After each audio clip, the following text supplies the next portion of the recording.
No, the problem with quantum is that quantum cannot work. There is no matmul speed up. So if you want to multiply two matrices, say n by, what is that? How do you do this? It's n by m matrices.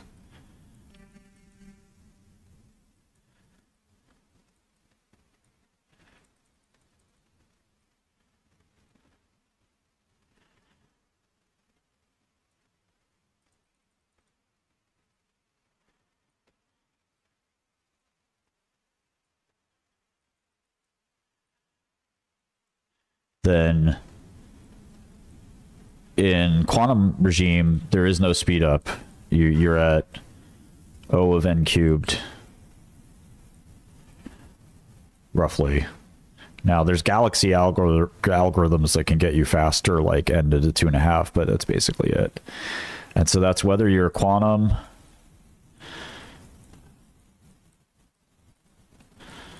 or GPU, you're stuck in n cubed complexity time. In photonics, you can actually do this in linear time. This is an O to 2n. Now, why? Why is it so special? It's a good question. I don't think... Yeah, I'm not going to... Just a billion is not what I'm after. If you can do matmuls faster than NVIDIA, there's a lot more than a billion at stake.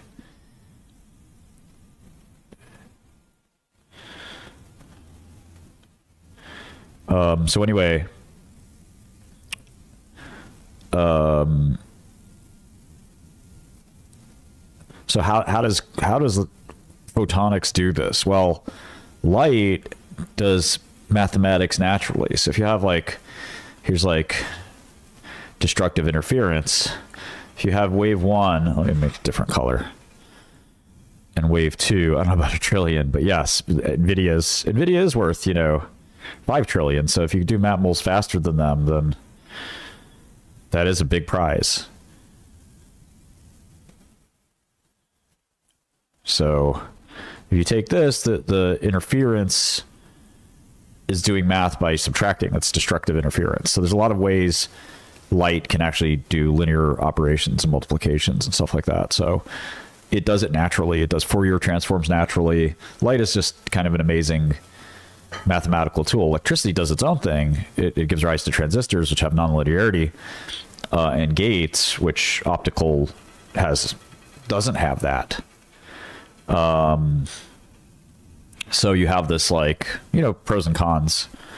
In terms of the capital structure of QCLS, it's pretty messy.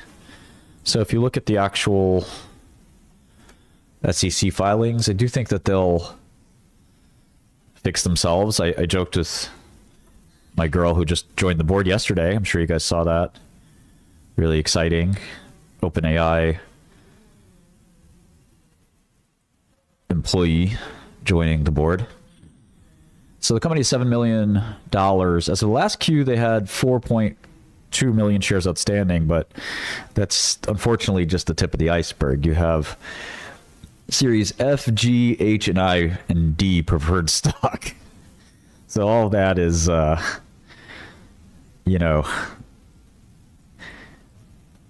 going to weigh on the company. Now, you'll see next quarter or the quarter after, I would imagine a lot of these preferred stock have converted and maybe even sold. So they're out. Hopefully, if they're not out, they will be soon. But I think they're all out. And that means that between the preferred stock and the warrants, everyone's converted their warrants, or the preferred stocks have been sold. So now I think it's just us, which is great, and just common stock. But I do think the shares outstanding, if you take all those into account, are, I'm not sure what they are, but I can imagine them being 10 or 20 million. But we'll see the next K.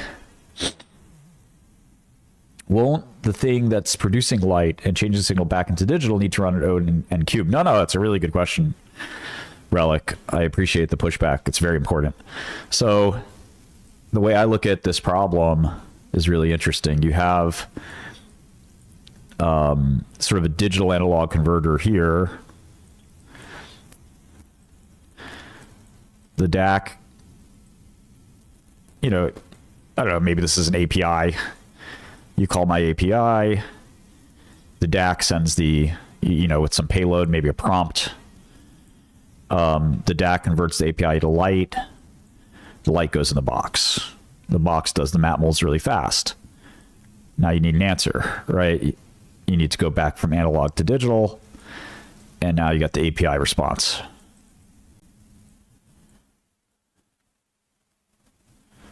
So there's a few things here, right? Cami, what's up, man? A lot of interesting pieces here. So you can make these two boxes as fast as you can. Ultimately, these are going to be 50 millisecond, even less probably, 1 to 50 millisecond sort of round trips. So if the inference time takes, I don't know, with a GPU, the inference time is 1 minute or 1,000 seconds.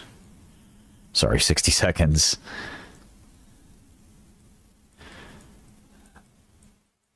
Maybe with the photonic computer, it's, I don't know, 1 second for argument's sake. You get a substantial reduction, and the hiccups in the ADC and DAC aren't so bad.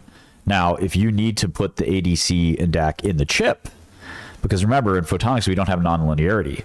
So I do the matmul. Here's the nodes of the network in the first layer. This is, let's say, layer 1. This is layer 2. Now, after you do the matmuls, as you guys know, you have to do like a softmax or some other activation function. So you guys have probably seen this type of diagram before. You have this like all-to-all connection.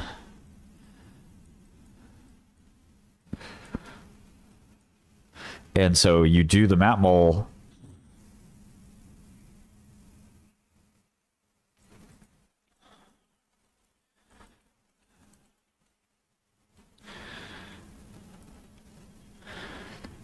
And you then have to do the softmax. So in here, again, you do this a million times, but you still need to do, after you aggregate all that, you still need to do the, your sigmoid or whatever activation function. You can't do these with optical, or can you? That's the question. And so if you do these with optics, you're doing a lot of innovation. And the classical way to do this is with the ADCs. So now you got to put these ADCs in here. And now you got Amdahl's law, where, between every layer, you have the speed bump. And that conversion speed bump probably kills any advantage you would get from the light. So how do I do matmuls really fast? Light. How do I do softmax and those things really fast? Electricity. But I don't want to go back and forth. So that is one of the main problems with photonic computing that has to be solved. But you solve that problem, and you go from n cubed to 2n, which is a revolution in computing. Again, what's made that possible is really interesting. You have a regime where 90%, right? 90% of the compute we care about today is AI, maybe more. Like Microsoft put something out that said it's 99% of cloud compute. The actual energy used is AI. So let's say it's 90%. And 90% of the time, the GPU is doing one thing, which is the matmul, which is a matrix multiplication, which is this guy here.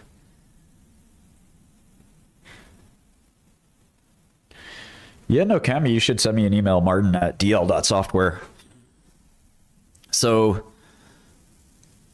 look, there is a photonic computing industry. The people have thought about this and talked about this. Microsoft is a team, Taiwan Semi.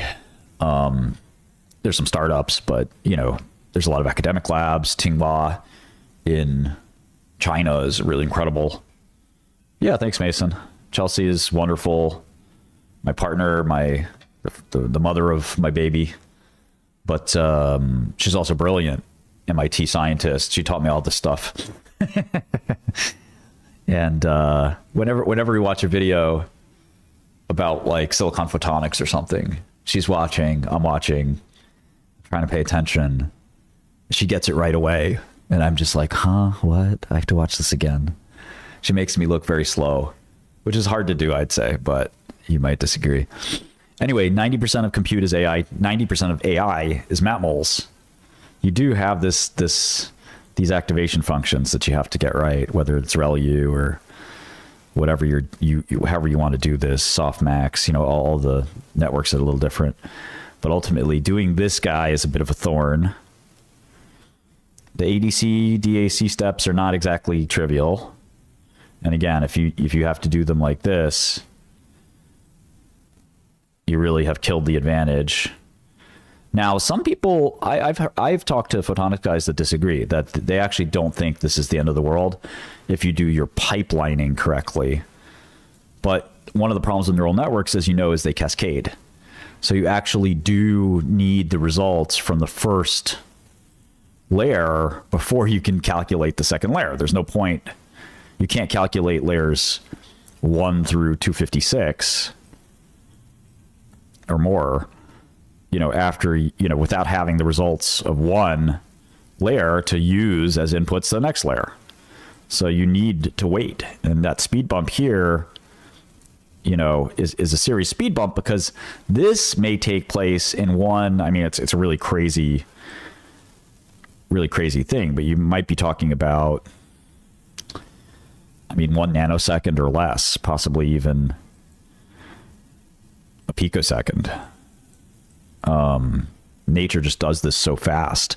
You also have to load these weights in, and that's not trivial either. So there's a little bit of engineering there, and scaling these things is not easy, right? So I think it might be 5 to 10 years. Now, the difference between quantum, which is how we got started on this, in theory, if you could build a quantum computer, you would go from n cubed to n cubed. Which is why when you listen to the quantum companies, they don't say that they could help with AI.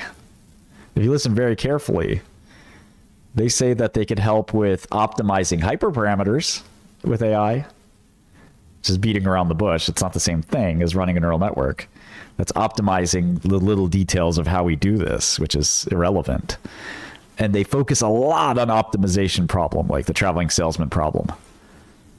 Nobody cares about this. That's not even 1%. If 90% is AI and 10% is, I don't know what 10% would be, just classic number crunching compute, whether it's, let's see, search, list sorting, stuff like that. Database entries, database writes, things like this.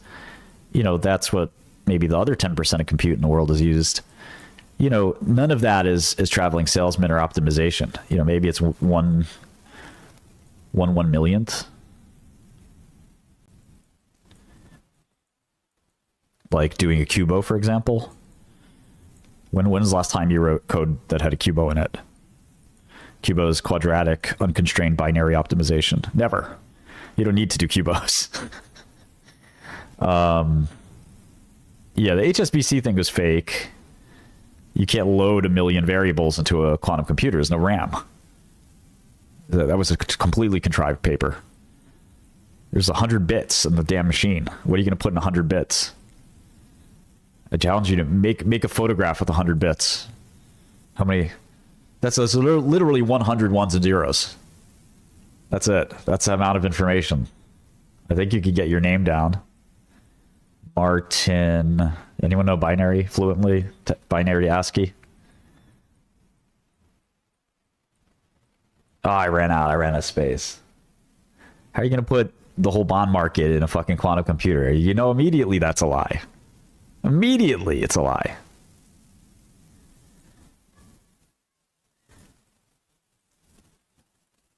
They don't have any bandwidth.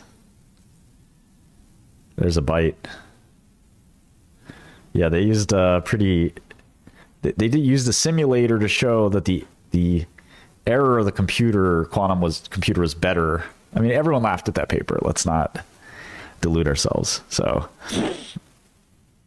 this byte means A. This byte means R. This byte means T.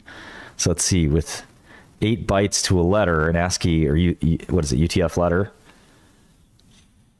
I can get 64. I can get 8. That's MARTIN space. I think I could put my name into IBM Quantum Computer. That's about it. My entire first and last name. It's a joke. 256 would be nice. Listen, 256, a working 256 qubit machine that I could connect to on the cloud would be impressive. IBM's at 150. But we really are going to need like a 10 million qubit machines, right? So like 256 is like, come on, man.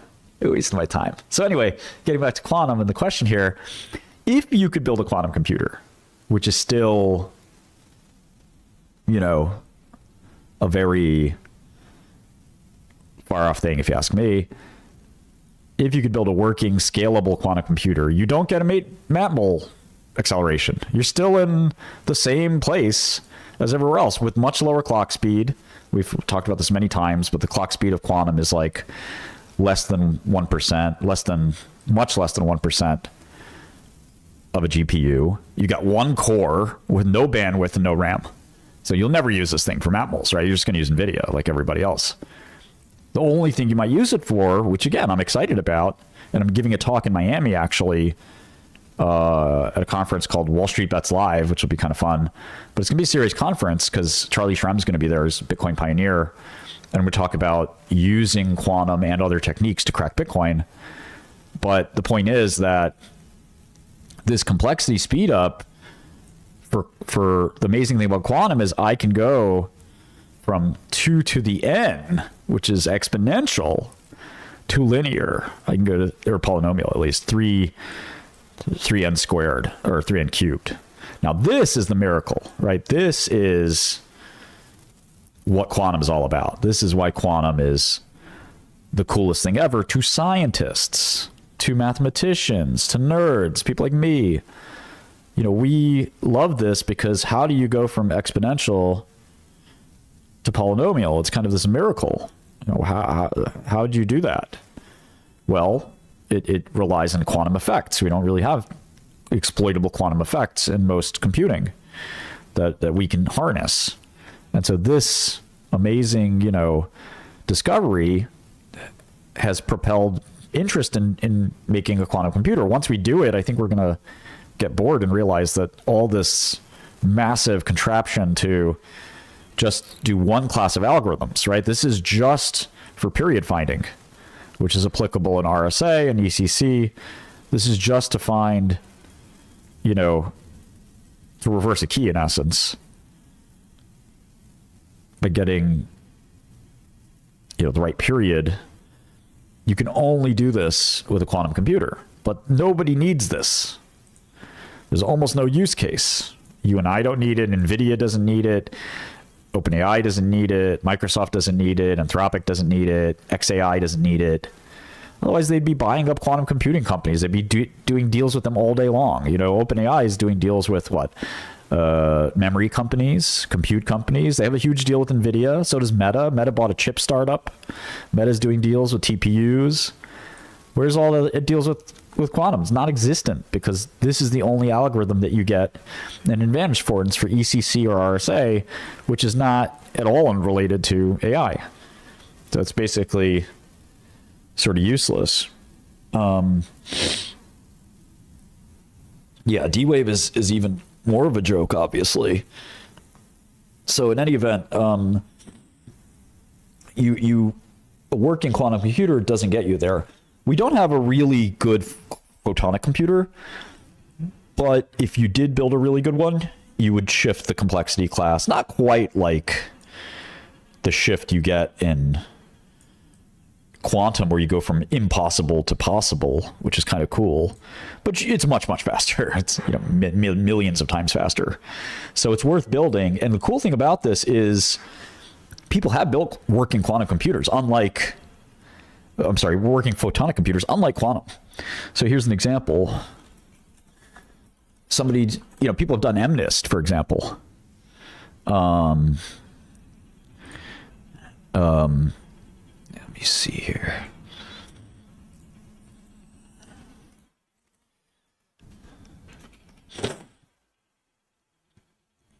People have done MNIST multiple times with multiple different optical computers. So you can get like fairly good results, and other neural networks. So pretty impressive. Let's see.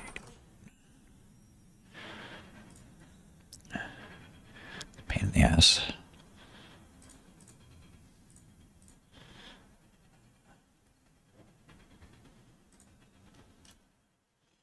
Let me use my other account here.